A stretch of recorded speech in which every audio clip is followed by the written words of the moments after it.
Depreciation हमारा chapter अब शुरू कर रहे हैं हम लोग। और डेप्रिसिएशन चैप्टर जब हम पढ़ना शुरू करेंगे तो देखिए क्या क्या चीजें हमारे सिलेबस में, क्या क्या चीजें हमें पढ़नी है इस चैप्टर के अंदर। सबसे पहले हम लोग क्या लिखेंगे यहाँ पर, मीनिंग जो होती है उसके उसके बारे में डिस्कशन करेंगे। मीनिंग हो गया, डेफिनेशंस हो गया, ठीक है। मीनिंग या डेफिनेशन हो गया। नंबर दो, डेप्रिसिएशन के रीजंस क्या क्या हो सकते हैं वो देखेंगे। रीजंस या फैक्टर्स अफेक्टिंग डेप्रिसिएशन, ये हम जानने की कोशिश करेंगे। तीसरे नंबर पे हम जानने की कोशिश करेंगे कि एलिमेंट्स ऑफ डेप्रिसिएशन, वो नंबर चार में हम देखेंगे कि methods of methods of charging depreciation, methods of charging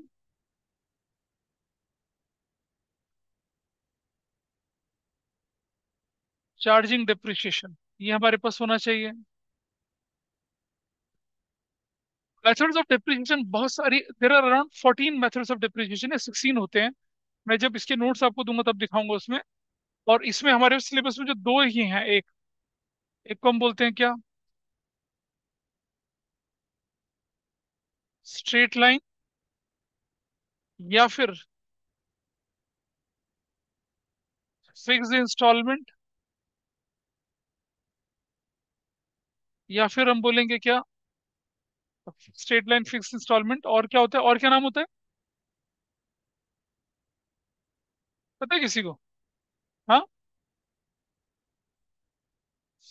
straight line method, उसको एसएलएम बोला जाता है, फिक्स इंस्टॉलमेंट बोला जाता है, और क्या बोला जाता है, original cost method,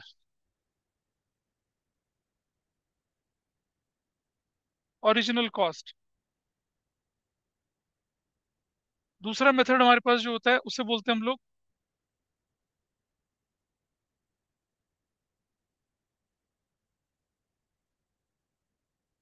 return down value, या रिड्यूसिंग इंस्टॉलमेंट, रिड्यूसिंग इंस्टॉलमेंट, या फिर बोलते हैं हम लोग diminishing balance method, diminishing balance method, ऐसे चलता है। तो मीनिंग लेके चलेंगे, factors affecting depreciation, element of depreciation, methods में दो मेथड आपके पास चलते हैं, ठीक है। अच्छा, इसके बाद क्या होता है, इसके बाद एक और चीज हम आगे लेके चलते हैं, नंबर पांच। फिर आता है प्रोविजन फॉर डेप्रिसिएशन। ये दोनों मेथड में आएगा, स्ट्रेट लाइन में भी आता है और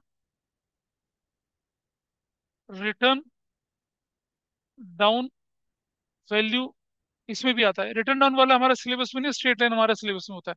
कुछ स्कूल्स में से प्रोविजन फॉर डेप्रिसिएशन पढ़ाते ही नहीं है, लेकिन this topic provision for depreciation इतना इंपॉर्टेंट है, जब क्लास ट्वेल्थ में जब लास्ट टॉपिक करेंगे आप, कैश फ्लो स्टेटमेंट, सिलेबस का लास्ट टॉपिक, उस समय बहुत जरूरी, इंपॉर्टेंट, काफी इंपॉर्टेंट होता है उस टाइम के लिए। इसलिए अच्छे से करना है इसको, even if it is not in your syllabus 11th में, तो पढ़ना है, because it will make a base for you in class twelfth.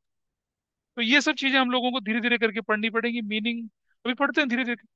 और काफी सारे आड़े तिरछे टेढ़े मेढ़े क्वेश्चंस हम लोग लेके चलेंगे। और पहले तो थियोरेटिकल चीजों में अपने आप को कॉम्पिटेंट बनाएंगे। एक जगह पे ये इसके और इसके बीच का डिफरेंस भी पूछा जाता है कई बार, वैसा हम लोग लेके चलते हैं।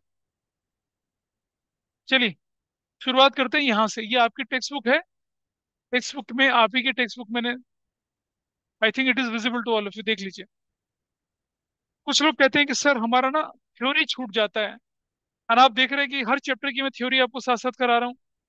सो you should not ignore theory. अच्छा, एक और चीज है, how to perform well in the next exam, क्या चाहिए, how to perform well in the next exam, कि भाई कैसे अगले एग्जाम में हम लोग ना जो गलतियां हमसे इस बार हुई हैं उसको इम्प्रूव करें। तो मैं उस पर थोड़ा सा बात कर लेता हूँ, फिर मैं इस टॉपिक को आपके साथ डिस्कस करूंगा। देखिए, ये चलो जब सब लोग आ जाएंगे then I discuss that with you, अभी तो पूरे लोग नहीं है यहाँ पर।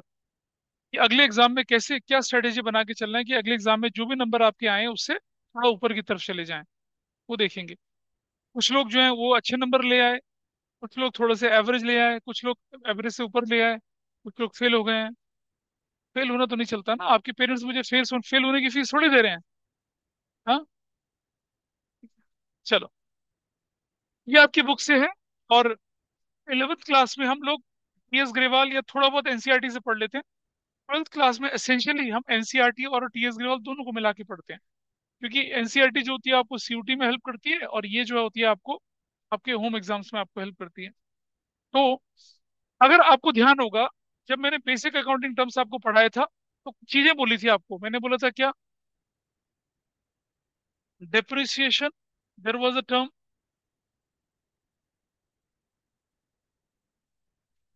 Amortisation was another term. Depletion was another term. तो जरा बताइए डिफरेंस क्या क्या है? What is depreciation? And Fatah is going to tell me because he has already completed this topic. Tell me the difference between three terms.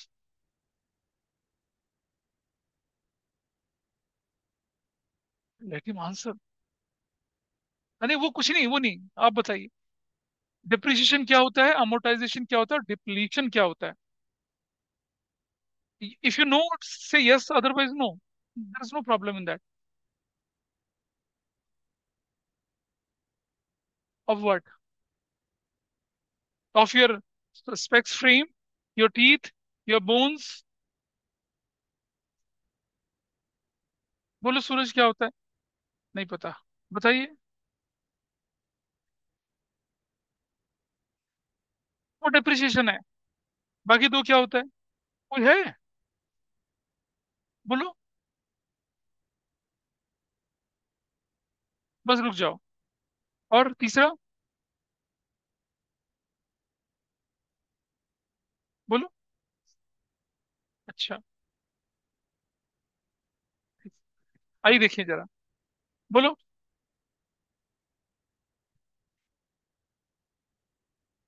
हाँ ठीक है।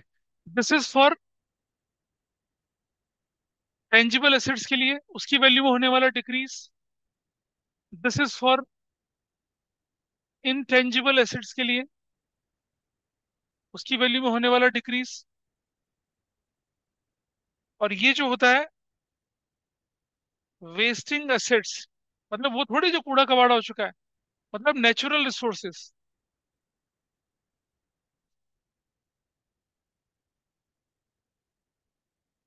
तुम बोलो जी नहीं, पानी नहीं, हवा वो भी नहीं, सूरज की रोशनी वो भी नहीं, ऑयल वेल का ऑयल खत्म हो गया, कोल रिजर्वेयर था उसका कोल खत्म हो गया, उस तरह का डिप्लीशन। अरे कोयले की खान होती है ना, जब सारा कोयला निकल गया तो क्या होगा, खाली हो गई वो। वैसे करके होता है। ये तीन चीजें हम जो फोकस करेंगे वो डेप्रिसिएशन पे फोकस करेंगे, which is relating to plant, machinery, building, land, है ना? अबे लैंड थोड़ी डेप्रिशिएट होता है, लैंड नहीं करेंगे। हाँ, लैंड एंड बिल्डिंग लिखा हुआ हो तो बिल्डिंग डेप्रिशिएट होती है।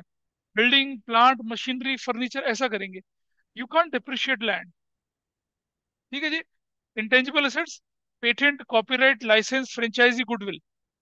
और ये आपने देख ही लिया, ऑयल वेल हो गया, ऑयल रिजर्वेयर हो गया, गैस के रिजर्वेयर, गैस मिल जाते ना, गैस के रिजर्वेयर हैं, कभी ना कभी तो खाली होगा ही वो। वैसा करके। तो ठीक है जी। अच्छा, अब आप देखिए यहाँ पर क्या लिखा कि depreciation is basically a gradual decrease in the value of any tangible assets।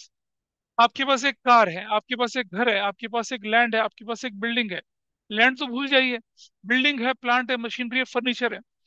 धीरे धीरे क्या होती है, उसकी वैल्यू डिप्रिशिएट होती चली जाती है। भाई ये बिल्डिंग खड़ी है, ये बिल्डिंग मेरे ख्याल से 15 साल पुरानी है। आपने देखना शुरू होगा बाहर से काफी सारा प्लास्टर निकल रहा है, वो सब निकल रहा है।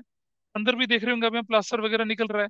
उसको एक पूरा रिनोवेट कर देता है मान लो, तो इसकी लाइफ बढ़ जाती है। आपने देखा होगा अबंडन्ड हाउसेज जो होते हैं वो कोलैप्स हो जाते हैं, जिसमें कोई रहता नहीं है। क्योंकि मेंटेनेंस होते नहीं है, खराब होते चले जाते हैं। ठीक है। ह्यूमन बीइंग जब किसी घर के अंदर रहते हैं, उनकी बॉडी से जो हीट निकलती है, रहने से, चलने फिरने से, यूज करने से, वो इंटेक्ट रहते हैं। आप किसी घर को छोड़ जाइए, मत रहिए 1 साल, 2 साल, 3 साल में, तो देखेंगे आप वो धीरे धीरे खराब होना शुरू हो जाता है। गाड़ी है आपकी, कार है आपकी, आप उसे यूज कर रहे हैं, 1 किलोमीटर, 2 किलोमीटर, 20 किलोमीटर, 50 किलोमीटर चला रहे हैं, so there is going to be gradual decrease in the value of an asset. ऐसे थोड़ी होगा कि अचानक आपकी जो मर्सिडीज थी या आपकी BMW थी, वो मान लो 90 लाख रुपीज की आपने ली थी, और अगले दिन सुबह उठे तो 5 लाख की हो गई, है ना? ऐसा होता है? नहीं होता, लेकिन कई बार हो जाता है। दिल्ली गवर्नमेंट ने एक ऑर्डर इश्यू करा कि जो BS4 गाड़ियां हैं वही चलेंगी, उससे नीचे वाली नहीं चलेंगी। तो क्या हुआ, पुरानी पुरानी मर्सिडीज थी जिनकी कीमत 35-45 लाख थी, 5-5, 4-4 लाख में बिकी, बेच दी लोगों ने। ऐसा भी हो सकता है, but that is an exceptional matter. अचानक कानून बदल गया, ठीक है, CO2 एमिशन के जो पैरामीटर थे वो बदल गए, तब हो सकता है वैसा, otherwise it is a gradual decrease in the value of an asset. तो कभी भी डिप्रिसिएशन डिफाइन करने के लिए आएगा तो क्या कहलाएगा, ये लिखा, decrease in the book value of fix assets because of its use, wear and tear, passage of time, obsolescence, इन सब के बारे में पढ़ेंगे। ठीक है, it is a permanent and continuing diminution in the quality, quantity and value of an assets. अचार भाई साहब हैं, पिकल्स, अचार नहीं है ये, विद्वान होते थे, फिरंगी विद्वान है ये। एक बच्चा मुझसे बोला, सर अचार की डेफिनेशन पढ़ा रहे हो, पिकल्स? पिकल्स नहीं है, एक फिरंगी ऑथर थे, उनकी डेफिनेशन, इनकी डेफिनेशन से मेरे को मतलब नहीं है। अच्छा, एक ऑर्गेनाइजेशन के लिए depreciation is an expense, nominal है वो, आपकी वैल्यू में रिडक्शन हो रहा है, आपके लिए नुकसान है वो। ठीक है जी। इससे हमें करेक्ट प्रॉफिट और लॉस पता चलता है, और हमारी जो फाइनेंशियल पोजीशन है बुक्स ऑफ अकाउंट्स में, उसकी करेक्ट पोजीशन हमें पता चलती है। डिप्रिसिएशन की कैरेक्टरिस्टिक्स की बात कर रहे हैं, सिंपल सी है, it is a reduction in the book value. Book value का मतलब जानते हैं क्या होता है? Value eight which it is recorded in the books of accounts. आपने एक मशीन खरीदी 5 लाख रुपए की, 1 लाख रुपीज इंस्टॉलेशन लग गया, what is the value of that machinery now? 6 lakh. 6 lakh is the acquisition cost, और इसी कॉस्ट पर आप उसे बुक्स ऑफ अकाउंट्स में दिखाएंगे। हो गया। तो पहले साल में आपकी वैल्यू कितनी दिख रही है? 6 lakh. But every year it is reduce by 10%। तो 6 लाख का 10% कितना हो गया? 50,000। अगले साल बुक वैल्यू क्या हो जाएगी? Cost minus depreciation, that will be your book value. Book value, तो cost minus depreciation book value कहलाती है, ध्यान रखना हमेशा, ठीक है? पहले साल में बुक वैल्यू और कॉस्ट सेम होगी, लेकिन नेक्स्ट ईयर में क्या होगा? Cost minus depreciation will be consider as what? Book value. तो बुक वैल्यू में दिखाई जाती है। It reduces the book value of fixed assets. अच्छा, रिडक्शन जो वो क्या होता है, परमानेंट होता है, ग्रेजुअल होता है, और कंटिन्यूइंग नेचर का होता है। ऐसा नहीं होगा एक साल रिड्यूस होगी अगले साल रिड्यूस नहीं होगी। बिल्डिंग है, धीरे धीरे वैल्यू कम होती चली जाएगी। थोड़ा सा एग्जांपल बताऊं आपको, अगर आप किसी बिल्डर फ्लैट को खरीदते हैं जो कि 2024 का बना हुआ है, तो नोएडा अथॉरिटी क्या करती है? नोएडा अथॉरिटी आपको 90 ईयर्स की लीज पर देती है। किस पे देगी? 90 ईयर की लीज पे देगी। यानी कि 2024 में जब आप खरीदेंगे, तो जरा 90 साल जोड़ दें, चार एक, 2001, 2114, तब जाके आपसे उसकी ओनरशिप वापस ले ली जाएगी। लीज का मतलब ये होता है। लेकिन अगर किसी को कोई फ्लैट, मान लो उसने नोएडा में कोई प्रॉपर्टी 1985 में खरीदी थी, ठीक है, कितने साल के लिए? 99 ईयर के लिए। कितना साल में? 14 हो गया ये, और कितना, 10, 18, 2084। 2084 में आपके पास से प्रॉपर्टी, अभी कौन सा साल चल रहा है? 2025। तो कितना बन गया? 9, और कितना बच गया यहाँ पर? 7। तो मतलब वो प्रॉपर्टी आपके पास कितने साल के लिए रही? सिर्फ 59 ईयर्स के लिए। और ये प्रॉपर्टी आपके पास कितने साल के लिए? 90 ईयर्स के लिए। तो नई property is there with you for more period of time, पुरानी प्रॉपर्टी जो है 59 ईयर्स के लिए है। I have purchase a flat in 37, जहां हम रहते हैं, वो 1985 का अलॉटमेंट है। मैंने 2022 में जब उसको लगा, तो मेरे पास कितना साल रहेगा? 50 साल, 55 साल रहेगा sir, because it's a old property. एक पर्टिकुलर टाइम पीरियड के बाद अथॉरिटी मुझसे वो वापस ले लेगी, फिर हमें नई चीज दें या ना दें, because we have receive that on lease. हमने बोला था ना, freehold property, leasehold property, basic accounting terms में पढ़ा था। Property which is there, the ownership is there with you for us, particular time period, 10 year, 20 year, 50 year, 60 year, 100 years, उसे कहते हैं leasehold property. Once the lease time is over, you have to return back the property to the original owner, यानी कि Noida authority को वापस करनी पड़ेगी। नोएडा में कोई भी प्रॉपर्टी जो है वो फ्री होल्ड नहीं है। आपके आपके जैसे होते हैं ना, मैं बोलूं जैसे कोठी हो गया, बंगलो हो गया, विला हो गया, कुछ भी नहीं है। फार्म हाउस भी जो है वो भी सब क्या है, लीज पे है। There is a lease time. उस लीज के बाद आपको सरकार को वो वापस करना पड़ेगा, then it's a wish of government to give you again और नॉट। लेकिन दिल्ली में ऐसा नहीं है, ठीक है, वहां फ्री होल्ड है। अच्छा, अगर प्रॉपर्टी फ्री होल्ड होगी, then you have to pay house tax. क्या आप नोएडा में हाउस टैक्स भरते हो अभी? नहीं भरते। अगर आप नोएडा में हाउस टैक्स भरेंगे तो इसका मतलब आपकी प्रॉपर्टी क्या हो जाएगी फिर? फ्री होल्ड हो जाएगी। मतलब हाउस टैक्स तभी तो भरेगा आदमी जब उसकी प्रॉपर्टी होगी। अभी तो प्रॉपर्टी नोएडा अथॉरिटी की है, तो नोएडा अथॉरिटी की प्रॉपर्टी पर हम उस पर टैक्स भी भर लें, कैसे भर लेंगे? तो जब तक फ्री होल्ड नहीं होगा आप टैक्स नहीं भरेंगे। तो बाकी म्यूनिसिपल कॉर्पोरेशन ऑफ दिल्ली वो लोगों से हाउस टैक्स लेती है, तो फ्री होल्ड इसलिए लेती है। एनीवे, एक्चुअली टैक्स की जो लायबिलिटी होती है that lies with the original owner.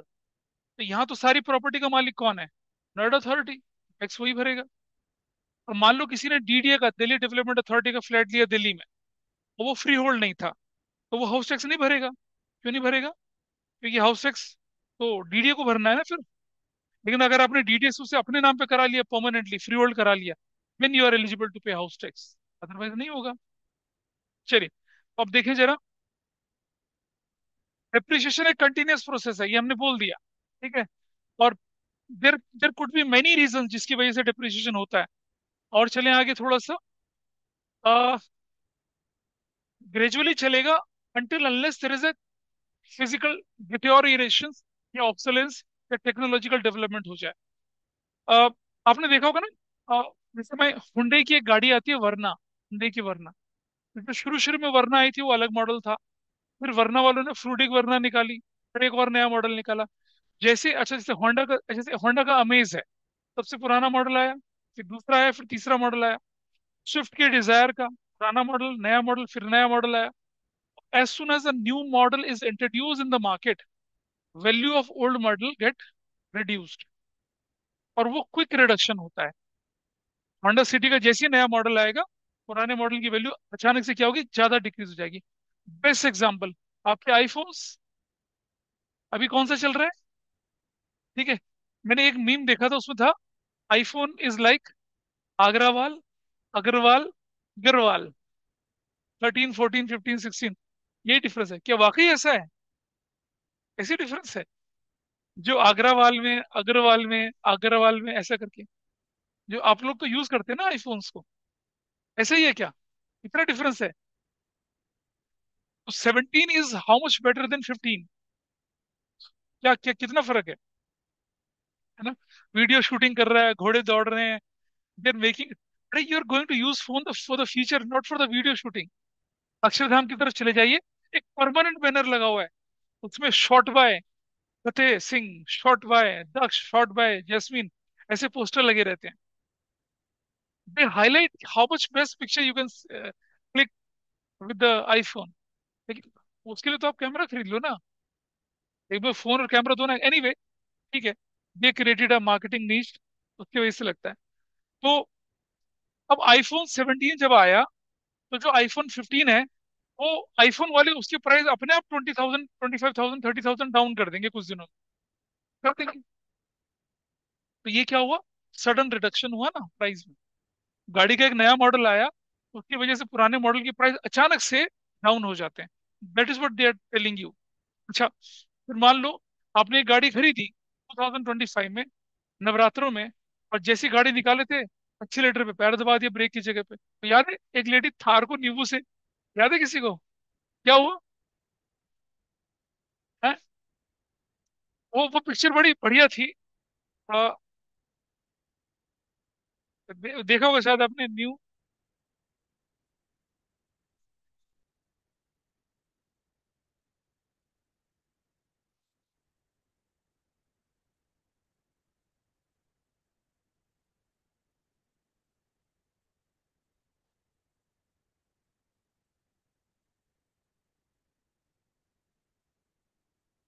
कहाँ चलेगी वो? ये कुछ और ये क्या, ये तो नींबू आ गया यार, ये गलत आ गया।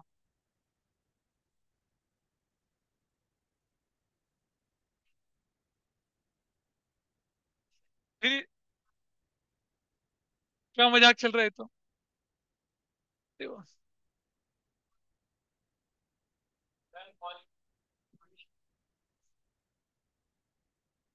ये रहा, ये रहा, ये रहा, ये रहा, ये वाला, ये वाला। फिर से वही आ गया यार। अरे हमें ये वीडियो नहीं देखने। ये दिख रही है, क्या बढ़िया दिख रही है, उल्टी बिल्कुल। बस ये था। अच्छा, महिंद्रा वालों ने पता क्या किया इसमें, इसमें भी तो ये दिखा, देखो हमारी गाड़ी कितनी बढ़िया, जो बंदा गिरने के बाद ही बच गया, वो देखो दुकान का वो शीशा फाड़ के निकली हुई यहाँ से, और सिर्फ नींबू कुचलने के लिए उसने, अबे नीचे उतार के नींबू चला ली थी, और सीधा बंदी ने एक्सीलेटर पे पैर डाल दिया, धूम, बाहर सीधा, और बिल्कुल रिवर्स होके गिरी है गाड़ी नीचे। अब बताओ ऐसी, ये 27 लाख की उसने गाड़ी खरीदी, उल्टी पड़ी हुई है, कितने की बिकेगी बताओ, कूड़ा बन गई ना। इसे कहते हैं drastic decrease in the value, है ना। वो इंश्योरेंस, बेटा, इंश्योरेंस के बिना तो गाड़ी सड़क पे आती नहीं है।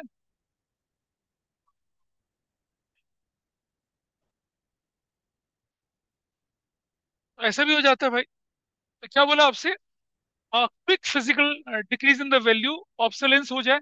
ऑब्सोलेंस का मतलब होता है गाड़ी आउट ऑफ ट्रेंड हो जाए, है ना। आपने आप लोग में बहुत सारे लोग ना, कोरोना से पहले वो वीडियो गेम में एक्सबॉक्स होता है ना, एक्सबॉक्स होता है ना वो, उसके वर्जन होते हैं अलग अलग तरह के शायद। तो जो बिल्कुल इनिशियल वर्जन था उसका क्या हुआ, क्या,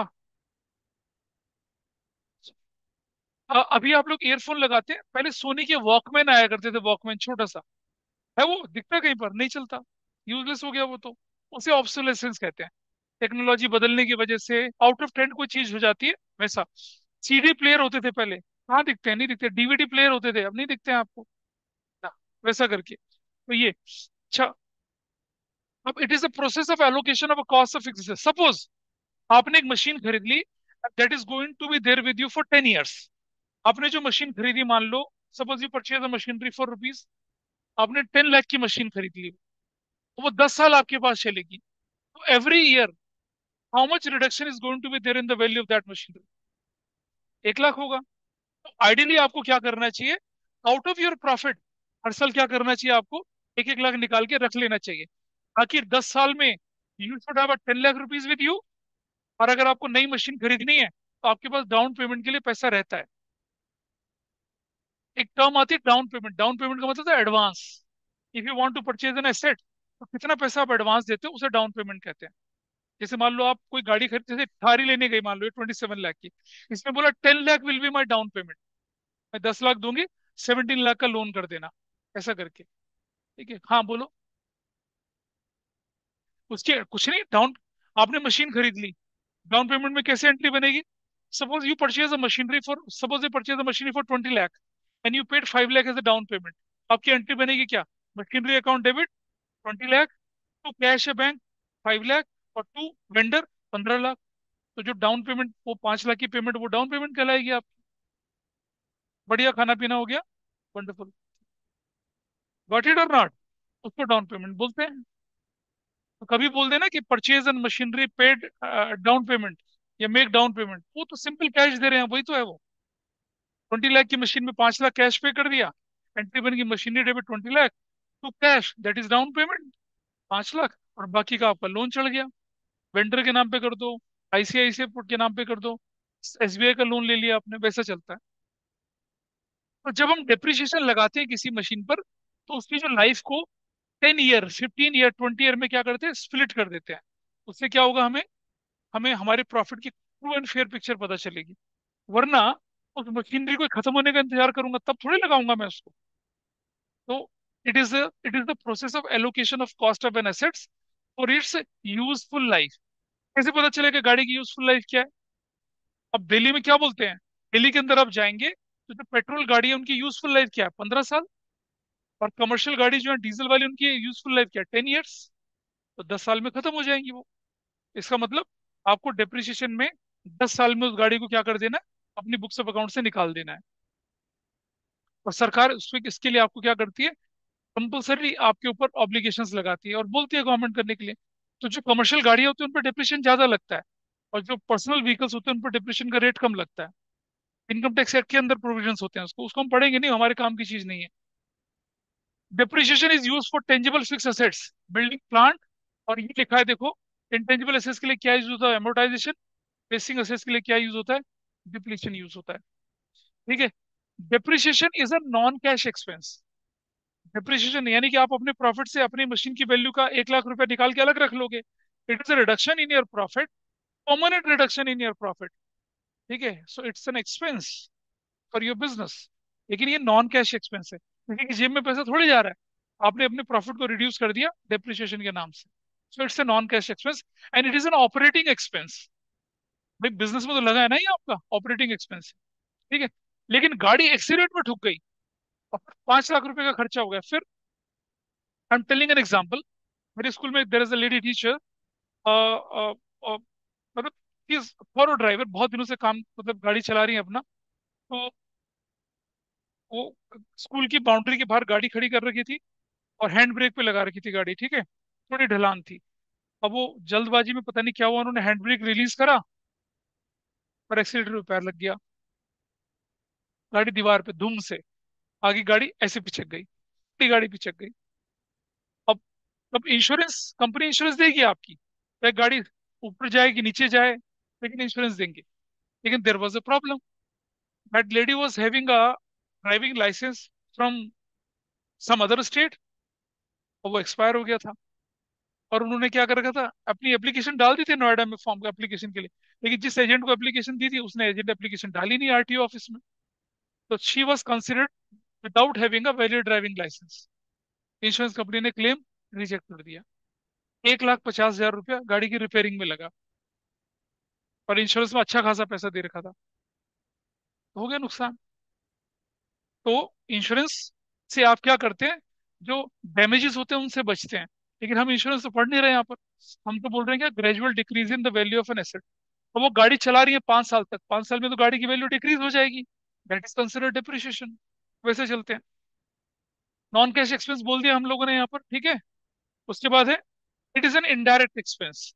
इनडायरेक्ट तो है, लेकिन ये ऑपरेटिंग है। अच्छा, why depreciation is indirect? Is it directly related to your cost of production? नहीं। जैसे जैसे रॉ मटेरियल है, उससे तो आपको प्रोडक्ट बन रहा है ना, so it is direct. Factory के वेजेस, फैक्ट्री की लाइटिंग, फैक्ट्री की हीटिंग, फैक्ट्री का इंश्योरेंस, सब क्या है, डायरेक्ट एक्सपेंसेस है। लेकिन ये कौन सा एक्सपेंस है, इनडायरेक्ट है। देखिए मैं आपको एक बार बता दूं, ये आपको बार बार इस्तेमाल होगी चीजें। आपके एक्सपेंसेस जो होते हैं, जरा ध्यान से सुनना। आपके एक्सपेंसेस दो तरह के होते हैं। एक को बोलते हैं हम लोग डायरेक्ट, और एक को बोलते हैं क्या लोग, इनडायरेक्ट। ये 12th में भी काम आएगा, 11th में भी काम आएगा। इनडायरेक्ट की दो कैटेगरीज होती हैं, ऑपरेटिंग और नॉन ऑपरेटिंग। नॉन ऑपरेटिंग, तो डायरेक्ट एक्सपेंस तो सीधा प्रोडक्शन से रिलेटेड है। ऑपरेटिंग एक्सपेंसेस वो हैं which helps you to generate revenue। ये ऑपरेटिंग एक्सपेंस कौन कौन से हो सकते हैं, देखिए जरा। Office and administration, office and administration के खर्चे। Selling and distribution, selling and distribution के खर्चे। ठीक है। और अदर एक्सपेंसेस, अदर एक्सपेंसेस भी हो जाते हैं, अदर एक्सपेंसेस। ठीक है। ये जो डिप्रिशिएशन है, ये ऑफिस एडमिनिस्ट्रेशन सेलिंग डिस्ट्रीब्यूशन नहीं, अदर एक्सपेंस की कैटेगरी में आ जाता है। लेकिन है ये भी operating expense. Anything which helps to assess the true financial position और statement of profit and loss, उसकी बात हम करते हैं। डायरेक्ट एक्सपेंस किससे रिलेटेड होता है, फैक्ट्री से रिलेटेड होता है, फैक्ट्री से, प्रोडक्शन से रिलेटेड होता है। और ये किस में हेल्प करता है आपको, सेल्स को जनरेट करने के लिए, रेवेन्यू जनरेट करने में आपको हेल्प करता है। भाई ऑफिस एंड एडमिनिस्ट्रेशन नहीं होगा तो आपके ऑर्डर कौन बुक करेगा, प्रोसेसिंग कैसे होगी उसकी। और सेलिंग एंड डिस्ट्रीब्यूशन में क्या होगा, मार्केटिंग टीम नहीं होगी। आपने किसी ने आपको ऑर्डर कर दिया, उसके घर सामान पहुंचाना है। मान लो भाई को 5 लाख शर्ट्स का ऑर्डर मिल गया, तो वो ऑर्डर डिलीवर कैसे करेंगे? उसके लिए आपको डिस्ट्रीब्यूशन का नेटवर्क चाहिए होता है। और आपकी जो मशीन, सीविंग मशीन आप यूज कर रहे हैं उनको सीलने में, तो डिप्रिशिएट तो होंगे ना धीरे धीरे करके। वो ऑपरेटिंग एक्सपेंस का पार्ट बोला जाता है। So they are talking about indirect expense, किसकी बात कर रहे हैं लोग? Indirect expenses. और कहाँ चला जाता है ये? प्रॉफिट एंड लॉस अकाउंट में दिखाया जाता है। चार्ज अगेंस्ट प्रॉफिट है। और सुनो, डिप्रिसिएशन जो है वो लगेगा, चाहे प्रॉफिट हो या ना हो, ठीक है। अ, अपनी हाथों को अपनी लिमिट में रखो। हाँ, ये पोकिंग हिम, थोड़ा दूर रहो।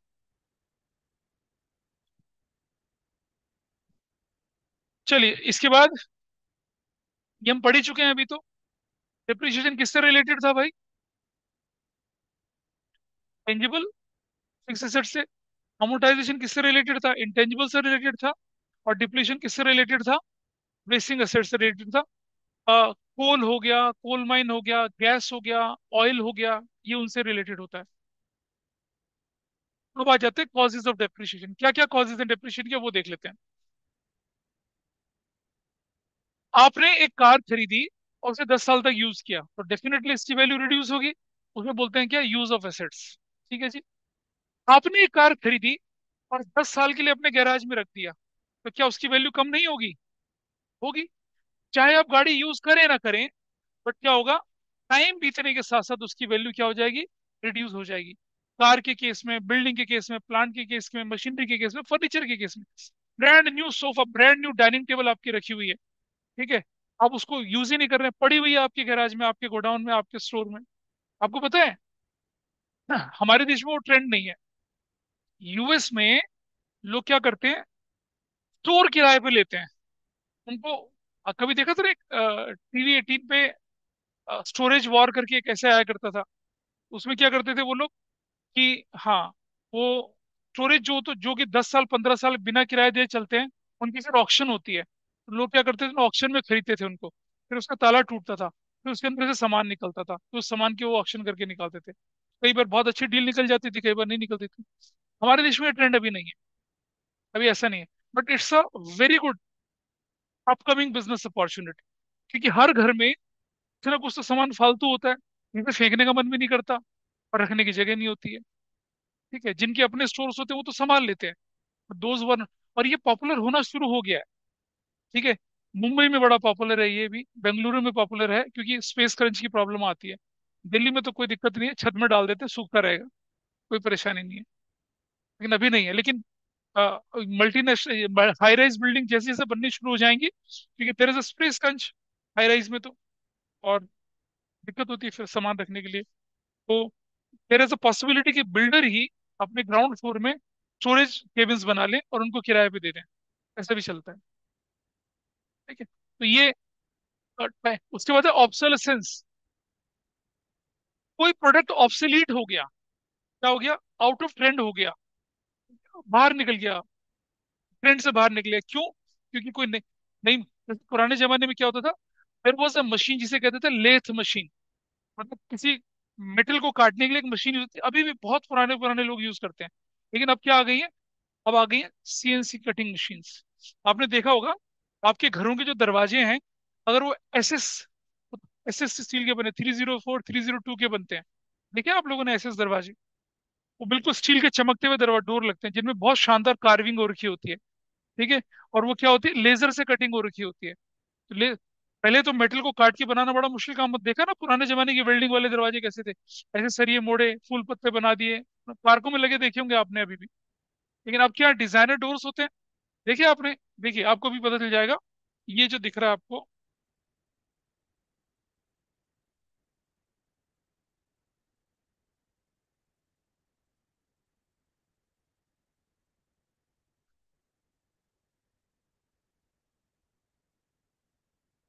ये देखो, ये वाले दरवाजे देखे आप लोगों ने? ये वाले देखिए, दिख रहे हैं ये वाले? और पुराने जमाने के दरवाजे कैसे होते थे? अभी देखो ये, यहाँ देखेंगे आप, कितना बढ़िया कार्विंग है इसके अंदर। ये देखिए इसके अंदर देखिए, ये वाले के अंदर देखिए, ये सब दिख रहा है, ये वाला हिस्सा, ये लेजर से कटता है ये वाला। ये वाला हिस्सा देखिए, ये वो दरवाजे हैं। और पुराने जमाने के जो दरवाजे थे वो अलग तरह के होते थे। तो नया टेक्नोलॉजी आ गया ना, अब लोग नहीं लगाते पुराने दरवाजे। Those who can easily afford वो नए तरह के दरवाजे लगाते हैं, तो वो पुराने दरवाजे क्या हो गए, ऑब्सोलीट हो गए, ऑब्सोलेंस में चले गए। सस्ते बनते हैं बहुत, इनकी कीमत ज्यादा होती है। मतलब इतने में एक एसएस का दरवाजा बनेगा, और इनमें इनमें रस्टिंग नहीं होती है, जंग नहीं लगता है इनमें। वो लोहे के दरवाजे में आपने देखा होगा ना, घरों के जो गेट होते हैं, नोएडा में तो पानी बड़ा गंदा है, नीचे देखा ना रस्टिंग होनी शुरू हो जाती है गेट में। यहाँ अंदर गेट में आएंगे, देखिए आप जरा, हर दूसरे साल उसकी गैस का नीचे वाला हिस्सा हम काट के बदलवाते हैं, उसको रस्टिंग होनी शुरू हो जाती है। लेकिन एसएस वालों में नहीं होती है, लेकिन उनकी कीमत ज्यादा है। जितने में एक लोहे का ऑर्डिनरी दरवाजा बनेगा, उतने में एसएस के एक दरवाजे में, उतने में चार दरवाजे बन जाते हैं। ऐसा करके चलता है। तो ये होता है ऑब्सोलेसेंस कहते हैं इसे। थोड़ा आगे चलते हैं जरा। और फिर एक्सीडेंट्स होते हैं। एक्सीडेंट होने से क्या होगा, आपके मशीन की, आपके प्लांट की, आपकी गाड़ी की वैल्यू क्या हो जाती है, डाउन हो जाती है, गिर जाती है। ठीक है। एक एक बार मेरे भाई ने बताया कि भाई एक बिल्कुल नई वरना मिल रही है, सेक्टर 15A में मिल रही है। मैंने कितने की मिल रही है, कह रहा भाई 3 लाख की मिल रही है। कह रहा चल लेने चलते हैं। मैंने कहा रहने दे, मतलब इतनी सस्ती मिलेगी नहीं। कह रहा भाई बस 2 साल चली है। बहुत जिद करी, मैंने कहा चल चलते हैं देखने के लिए। गए देखने के लिए, ठीक है। गाड़ी एक पेड़ के नीचे कवर में खड़ी थी, निकाली गाड़ी तो चमकती हुई गाड़ी थी, बढ़िया बिल्कुल से। ठीक है। तो आई एम क्यूरियस पर्सन, मैंने ऐसी गार्ड से पूछा, मैंने कहा "ये गाड़ी यहीं खड़ी रहती है"। कह रहा बाबू जी क्या करना है आपने। देख खरीदने के लिए आए हैं। अरे एक अंदर की बात बताऊं, मैंने कहा बता। अरे इस गाड़ी के ऊपर पेड़ गिरा था। और सोचो आप, बड़ी गाड़ी थी, पेड़ की तूफान में एक ब्रांच गिरी उसके ऊपर, तो गाड़ी का तो बैंड बच गया। लेकिन ओनर ने क्या किया, उससे रिपेयर करा दिया इंश्योरेंस में, और चकाचक हो गई। लेकिन गाड़ी की ओरिजिनल बॉडी तो क्रम्बल कर ही गई ना। तो इज दैट वर्थ बाइंग। मैंने बोला देख भाई, तू 3 लाख में खरीद रहा था इसे, पता चल गई ना असली। वो तो चौकीदार ने डील खराब कर दी उनकी। मैंने कहा तू क्यों बता रहा है। अरे ऐसे ही है ये, समझ रहे हो। भाई चौकीदार वगैरह कोई पटा के रखा करो। हाँ, चौकीदार को, चौकीदारनी को नहीं। हाँ, बदमाश बच्चे, दिमाग उल्टा पुल्टा हमेशा। मैंने पूछा चौकीदार को पटाए, दोनों एक दूसरे की तरफ देख रहे हैं। चलिए देखिए, यहाँ आ जाते हैं। इसके ऑब्जेक्टिव्स क्या है, क्यों हम डिप्रिसिएशन लेके चल रहे हैं, ये सब थियोरेटिकली आपके एग्जाम में आते हैं। Briefly explain any 3 objectives of charging depreciation. फिर आप बोलते हैं सर थ्योरी कहाँ से पढ़ के जाएं। थ्योरी तो करा रहे हैं आप लोगों को, अभी मैंने प्रैक्टिकल बिल्कुल शुरू नहीं किया। करेक्ट प्रॉफिट लॉस पता चलता है कैसे भाई। Suppose your profit is 5 lakh, and your machine worth 10 lakh, which you are going to use for 10 years. 1 साल की उसकी वैल्यू में डिक्रीज कितना होगा, 1 लाख। तो आप 5 लाख में से 1 लाख माइनस करेंगे तो 4 lakh is your correct profit. लेकिन अगर आप डिप्रिशिएट नहीं करेंगे, तो एक तो इनकम टैक्स एक्ट के हिसाब से आपको क्या पड़ेगी, परेशानी पड़ेगी। और दूसरा, जब वो मशीन खत्म हो जाएगी, तो नई मशीन कैसे खरीदेंगे भाई। ठीक है। मैं एक प्रैक्टिकल से एग्जांपल लेके चल रहा हूँ, जो कि एक आम इंडियन इंडिविजुअल नहीं करता है। मान लो आपने गाड़ी एक 50 लाख रुपीज में खरीदी, ठीक है। और आपने बोला कि हम इस गाड़ी को 10 साल चलाएंगे। ठीक है। तो दिस इज वन थिंग। अब एक आदमी ने क्या करा, गाड़ी 5 लाख रुपीज, उसे मालूम है कि मेरी गाड़ी डिक्रीज होती चली जाएगी एवरी ईयर। उसने क्या किया, first, second, third, fourth, fifth, six, seventh, eight, nine और 10, हर साल उसने क्या करा, इकट्ठा करना शुरू करा। और 10 साल में उसने कितना कर दिया, 5 लाख इंटू 10, कितना इकट्ठा कर लिया, 50 लाख अपने पास रख लिया। ठीक है, 10 साल में। और एक दूसरा व्यक्ति है, गाड़ी डिप्रिशिएट होती चली जा रही है, जो कि every Indian human being is doing, every Indian house hold is doing. देखा अपने फादर को गाड़ी की डिप्रिशिएशन की कॉस्ट अलग करते हुए, कोई नहीं करता। बिजनेस करता है क्योंकि इनकम टैक्स एक्ट उसको मजबूर करता है, अदरवाइज नहीं करते। अब क्या होगा, ये दूसरा व्यक्ति जो है, उसने भी 50 लाख की गाड़ी ली थी, 10 साल में उसकी गाड़ी का कंडम होना है, और कुछ भी उसने निकाल कर प्रॉफिट से नहीं रखा अपना। तो ये व्यक्ति जो है 10 साल बाद, जब उसकी गाड़ी बेकार हो जाएगी, कुछ ना कुछ तो इसकी स्क्रैप वैल्यू भी मिलेगी, 1 लाख 2 लाख कबाड़ा भी मिलेगा उसका। सपोज उसको कबाड़े में कितना पैसा मिल गया, मान लो कबाड़े में उसको मिल गया 2 लाख रुपया। अब उसके पास टोटल पैसा हाथ में कितना है, 52 लाख रुपीज है। और इसको कबाड़े में कितना मिला, सिर्फ 2 लाख। अब मुझे बताइए, क्या ये आदमी 80 लाख 90 लाख की गाड़ी खरीदना अफोर्ड कर पाएगा। लेकिन ये अफोर्ड कर पाएगा इजीली, क्योंकि इसके पास डाउन पेमेंट 52 लाख पड़ी हुई है। ठीक है। So it is a matter of prudence for you.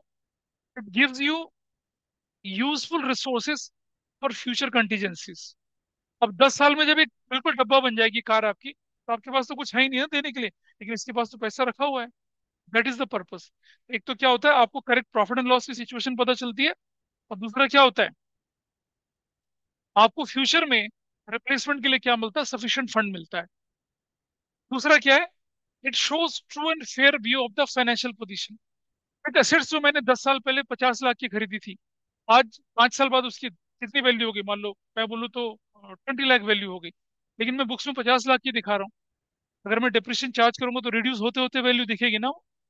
तो that will show me true and fair picture of the financial position. अच्छा, अब ये देखिए, to determine the correct cost of production. आपने 50 लाख का प्रोडक्शन करा, और आपको मालूम है कि आपकी मशीन का 1/10 पार्ट यूज हो चुका है, तो उसको माइनस करेंगे तो आपका, तो आपकी जो कॉस्ट है उसमें क्या है, अभी बोला ना मैंने, कॉस्ट एक्सपेंसेस है, डायरेक्ट होते हैं इनडायरेक्ट होते हैं।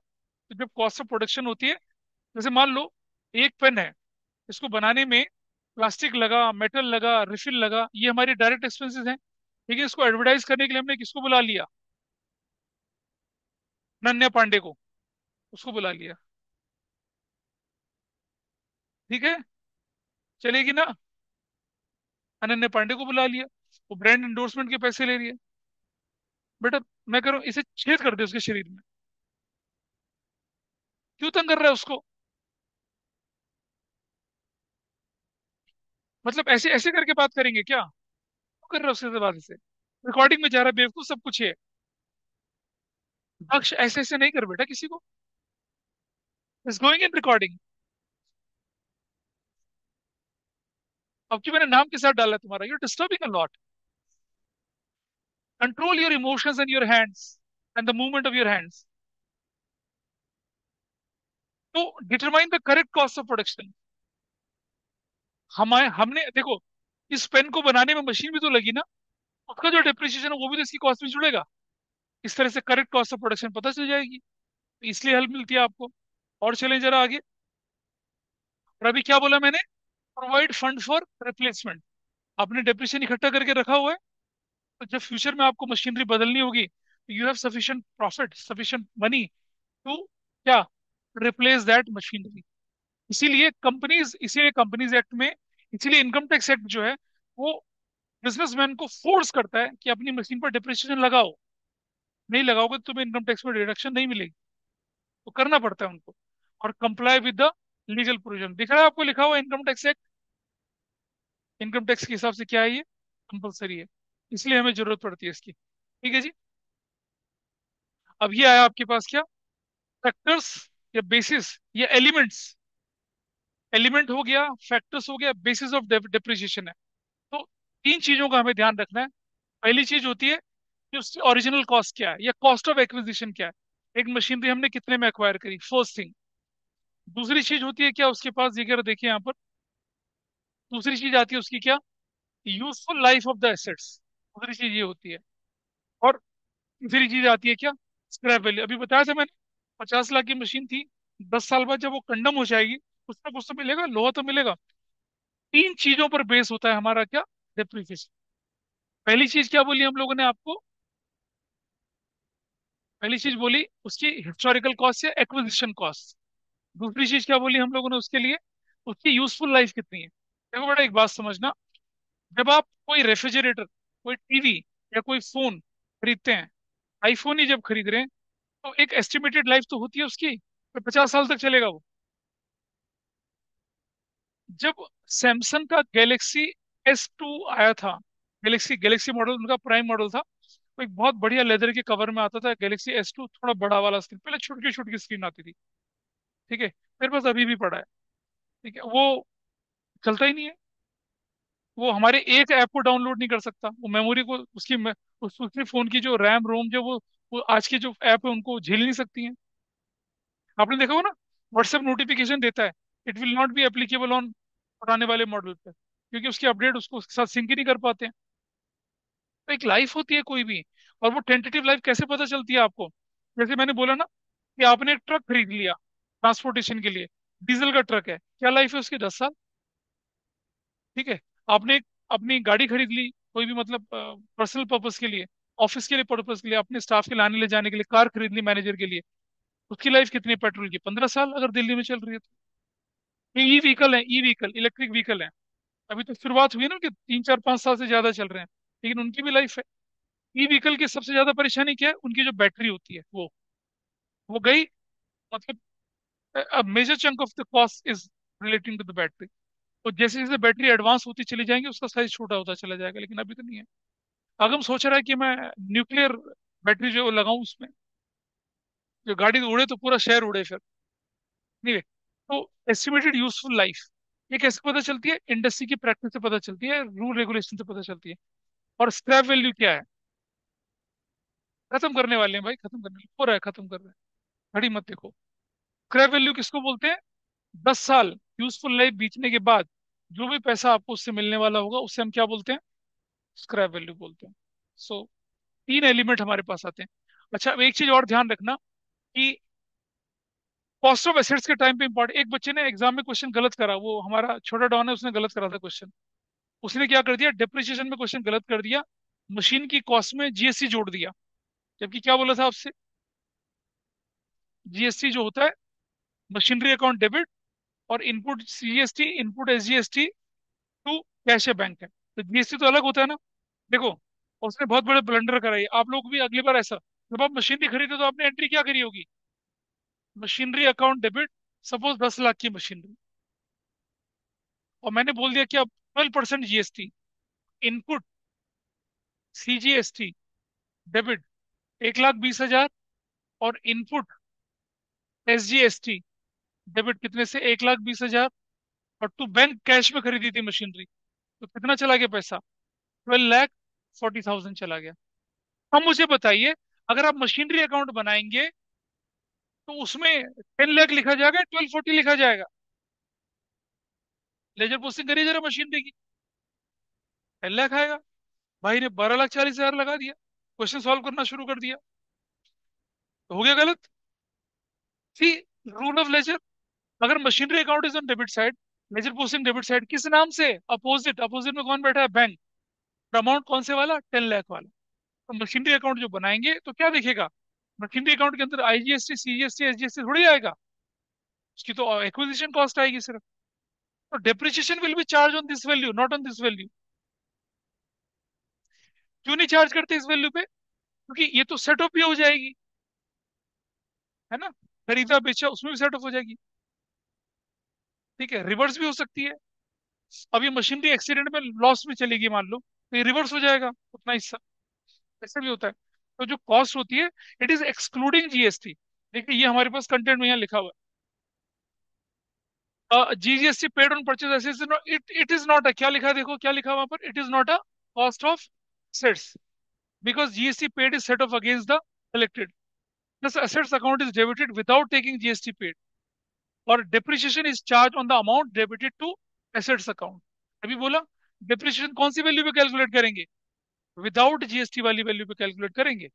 ध्यान रखना इसका। ठीक है, ऐसा क्वेश्चन आपके एग्जाम में दे सकते हैं बाद में जब देंगे, तो टॉपिक इंपॉर्टेंट है। ठीक है। अच्छा, एक और चीज, cost of assets doesn't include the interest paid और पेबल ऑन। देखिए, आपने क्या करा, एक मशीन खरीद ली, आपने एक मशीन खरीद ली कितने की? 10 लाख की। ठीक है, माइनस डाउन पेमेंट।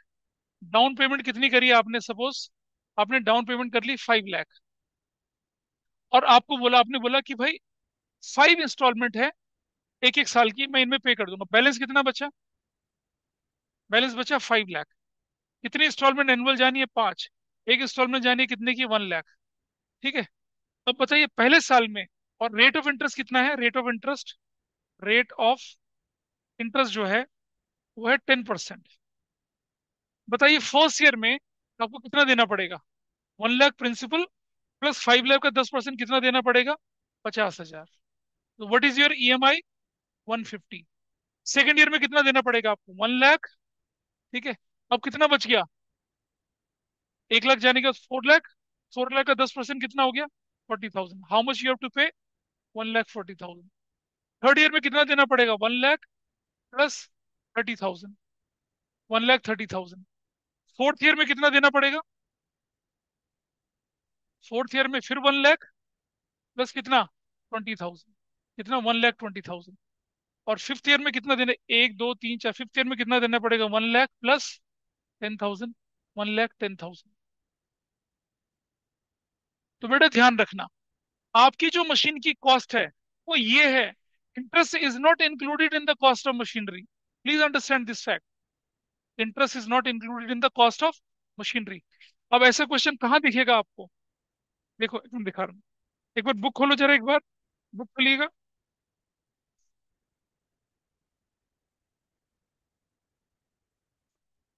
बुक में आप लोग खोलेंगे अपनी बुक का क्वेश्चन नंबर 16, अपनी बुक का क्वेश्चन नंबर 16 देखिए, देखो जरा,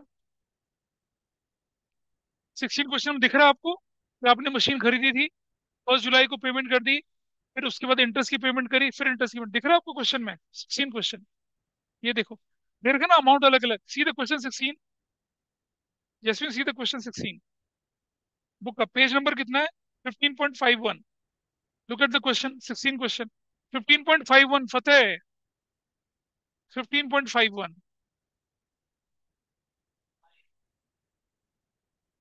can you see the question there, it is, हाँ वो इंटरेस्ट के साथ था ना, इंटरेस्ट, इंटरेस्ट को इंक्लूड, हाँ नहीं करते हैं, दैट इज अ रीजन।